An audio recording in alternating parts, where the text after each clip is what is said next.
Okay, we're here at D.I.C.E 2013. We're joined by the man who, I guess, is D.I.C.E, Martin.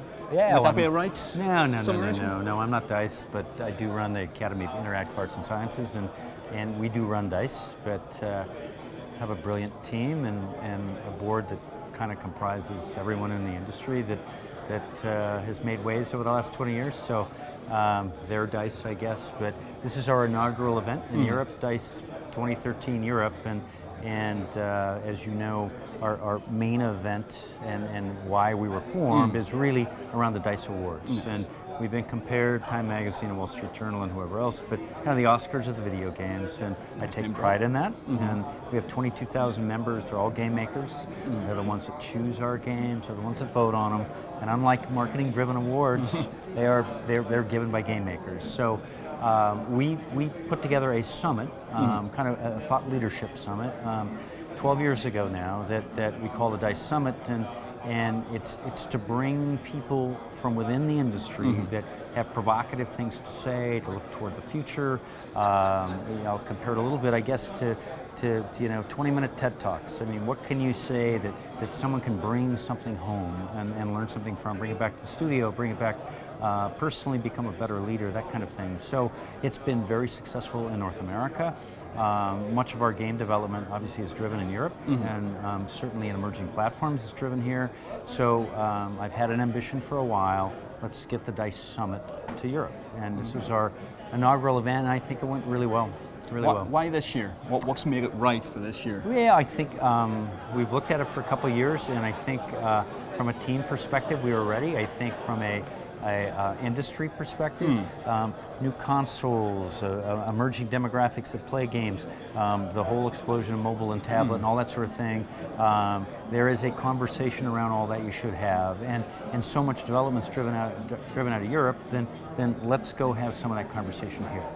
I thought it was interesting. You started today by saying this isn't a couple of days just off from the studio. This is all about sort of learning with each other, basically. Absolutely. And yeah. I find it's an interesting concept. I mean, you've been here for the entire day. I mean, what sort of feedback you're getting from developers? Oh no, the feedback's been really good, and I'll say that. I mean, I guess not with enough humility, but I'll say it. No, it's been really good, and for people who have been to D.I.C.E before, they understand. I mean, right now, the people out, you look, and okay, they're drinking beers, they're doing whatever, but that's really not what's going on. Okay, what's going on out there is that these people are they're exchanging ideas, they're talking about projects, they're for a day or two, they're not mortal competitors, they're collaborators, and they're sharing their passion for the business. And so when I talked about learning, that is what is going on, and that's why we do, yesterday was all about networking events, go-kart races and parties and that kind of thing, and that may sound a little touchy-feely, a little lame, but it's not. These people go out, and I had last night, before the opening night party, one person came to me and said, I didn't believe it when somebody told me I had to go to D.I.C.E.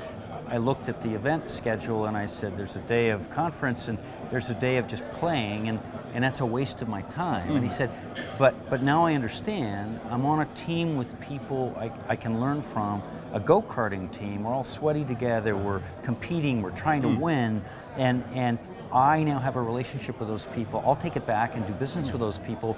That's a deeper bond than a 15-minute meeting at E3. Yes. And so that's what we try and get done with the D.I.C.E Summit, and the people love it. They do. You get people talking, like you said, it's the bullet point thing of E3. You're in 10 minutes, you're out again. It's and speed, you don't get it's speed dating. Speed dating. Yeah. Yes, yeah, I thought that was a E3 lovely and way of GDC. putting it. Yeah. But with this, it's bridging those divides. It's no longer, well, not necessarily competitors per se, but people within the same space. But able to sort of open up and sort of exchange ideas. And accomplished people. If you looked at the speakers on stage today, they're all accomplished. They've all been through, I think Paul Wedgwood's talk was interesting. Here's Splash Damage, he's been very successful, but what you don't realize is he's had years of agony and defeat. It's the old NBC Olympics thing in the States, the thrill of victory and the agony of defeat. He's had both of those. He's learned from it. He's going to share with his colleagues. His colleagues are going to learn, and vice versa. But they're all very accomplished, or they wouldn't be here. And so it's a way, I think, for like-minded individuals who are passionate about the business to get together and one, we talked about learn from each other, but also get to know each other. So if there's a project they want to do together, they do it. You know. Does it still surprise you about that openness, like you're saying about the Not at all. Slash thing? It's like no. coming up on stage and telling that life story that is bumps included. Now I will tell you, if it were a less accomplished group of people, they wouldn't do that. They don't have license to do that. I think they'd be nervous to do that. I think when you have been through great success, and most of the time with great success, you've had great failure along with it.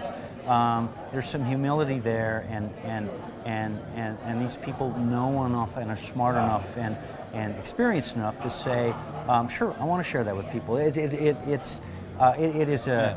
You meet these guys outside of here on the street, just really first-class people, you know. I was going to say, how did you decide, or how was it decided who would be speaking today? Is this a cherry-picking thing? Was this phoning up, going, look, 20 minutes, fill it? No. Programming's an interesting thing. I mean, we don't do commercials. I mean, D.I.C.E is never about. You could have the biggest personality in the business, but if they want to just come up and pitch their product, we don't want them at D.I.C.E, you know. But if they have something interesting to say that I think people, my team, thinks people can learn from, and is provocative, then absolutely we can form a subject and a topic around that. And we find that the longer we're in this business, we're a little bit in the incoming call business now because people want to be on stage at D.I.C.E. They want to share thoughts. And so, you know, we have a staff of 6. We all sit down and it's like, what would you love to hear? Who would you love to hear? You know, if you could pick anybody, who would you like to have on stage? What would you like them to talk about? And that's kind of where we go. Excellent. That doesn't mean we always get it. No, but it gives you a good and fair. Yeah. But has anything actually surprised you today? Is there any particular speakers that have stood out for you? You just really enjoyed? Yeah, it's just, I mean, Paul I like because I know it sounds goofy, but sort of the you know, manage through happiness kind of, it sounds goofy, but I know his team loves that company. They do, and they love what they do, and like I said, he's been through some less than successes and some successes, and I think he's found a formula that works for him. Doesn't work for everybody, you know, but I know when he talks about it, some pieces of that resonate with others in here. You know, Rich Hilleman, who's I think one of the smartest guys in the business, he always amazes me. If you talk to him tonight, ask him a question about anything, obscure, something you think you know a lot about, and the guy's on it. He's always on point, and to hear him talk about really, next gen is not next gen is already 5th gen, and look out, and this is really where we're going. That's a provocative statement, and my guess is he's going to be spot on, you know. So that was fun, you know.